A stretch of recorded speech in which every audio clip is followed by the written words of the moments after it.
Hello again, this is Michael Cheek with Mike'sGuitarLessons.com.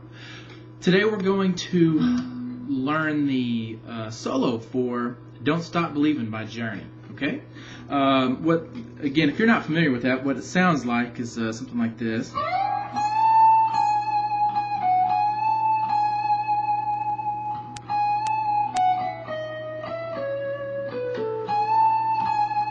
Okay, you kind of get the gist of the solo. You understand what we're playing here. So it's actually a pretty short solo and definitely a good one for kind of the beginner. If you're not used to bending notes, things like that, you can use this solo to kind of help you out with that. It's not very long, so you can get done with it pretty quickly compared to some other solos. So again, if you want to check out all the other videos that I have for this song and the hundreds of other videos that I have, you can go to www.mikesguitarlessons.com.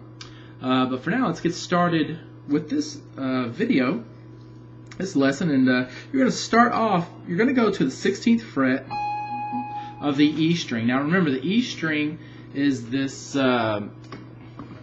skinniest string on the bottom. You have a thick E string here, the 6th string E string, but this is the 1st string E string, okay? This is the one we're going to. The whole solo, in fact, is going to be played pretty much on the E string.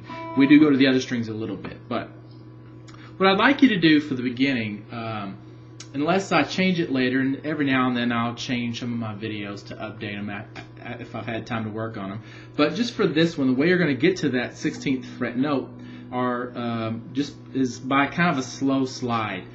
He might be fingering these notes. I need to go back through and listen to it a little more, and I may end up just leaving it the way I have it, because I think it's a good way to get to this note, but he also may be fingering the notes too, so I'll go back and check it. But for now, what I'm going to have you do is start off, let's just start off in the 4th fret of the E string, so you can see I'm on the 4th fret from the bottom, 1, 2, 3, 4, and on that skinniest string here. Now I'm going to use my 3rd finger here, and I'm going to play that note and keep the pressure down on that note and slide all the way to the 16th fret here. I'm using my 3rd finger because when I get there, I want to bend that note, and I want to go ahead and have the 3rd finger there so I can bend that note with my 3rd finger, and I don't have to switch fingers once I get there. So I'm going to pluck that 4th fret and go all the way to the 16th fret. Okay, again. Okay, now once you get there, I want you to pluck that note again, 16th fret on the E string, and bend that note up. Okay, now we're only bending this a half step, so what that means is you're going to bend this string far enough to where it makes it sound like the 17th fret, the very next fret. So when I play this string and bend it, it should sound like this fret. Okay? Alright? Now, putting that together. Alright? Now, once I have it at the top, I'm going to let that note back down. Oh, sorry about that extra note. I don't really let that note come down. I kind of stop it at the top. Like that. I just touch the string with my right hand. I bring it down, and then I play the 16th fret again and just vibrato the note. Okay, so alright, now after you do that, you're going to play the 16th fret again, and then the 14th fret with your 1st finger. Then play the 16th fret again and bend it up. Kill that note at the top, come back down and play the 16th fret again with a vibrato. So putting that together, we've got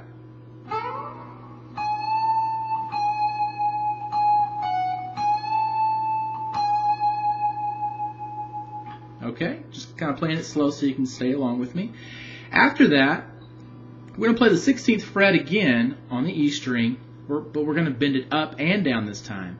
But we're not going to have a real smooth bend like this. It's not like that. It's kind of, you play the note normal, then you bend it up really quick, and then you, once it's time to bring it down, you bring it down really quick. So, like that. Instead of smooth, you're going to do that. Okay? So, going that far.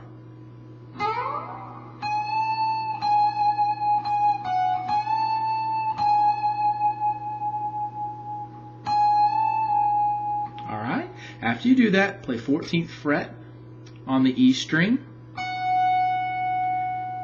then 17th fret on the B string,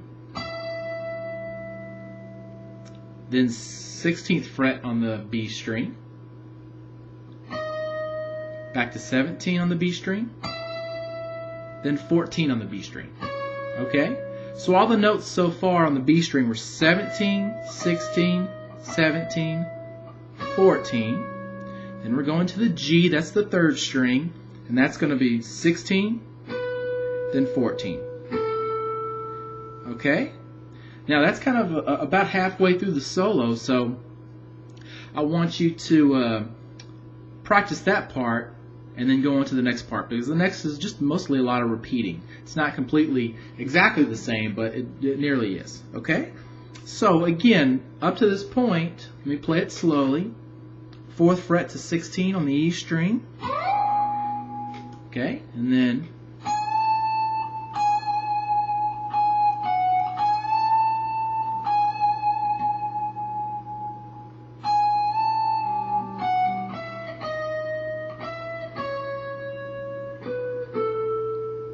okay, now we're going to continue on.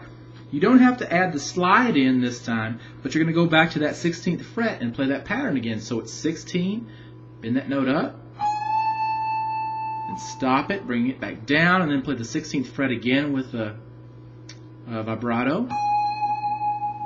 Then 16, 14 on the E string.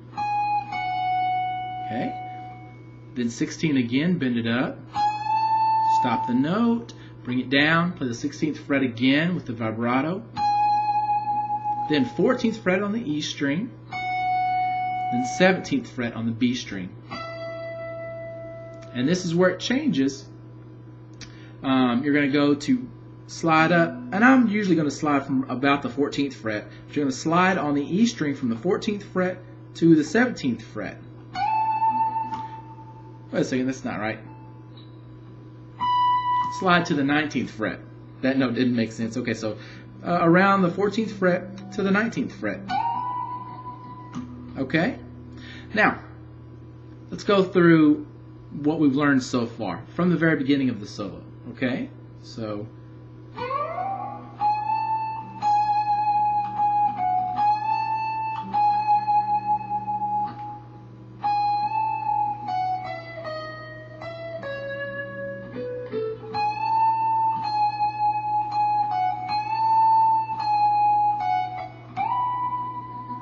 okay, slide all the way to the 19th fret on the E string. Now, I'm at a little bit of a disadvantage here because I've got a Stratocaster, American Standard, that has 22 frets. I really need 24 frets for this, but we can play the next 2 notes that are in there. This 19th fret actually keeps ringing while the next 2 notes are played, so I think it's kind of an overlaid track, but nevertheless, we can get off of this 19th fret if you want to play the next 2 notes. After you let that one ring for a second, if you've got a guitar like mine that only goes up to 22 frets, then what you're going to do, let me see, 15, 17, 19, yeah.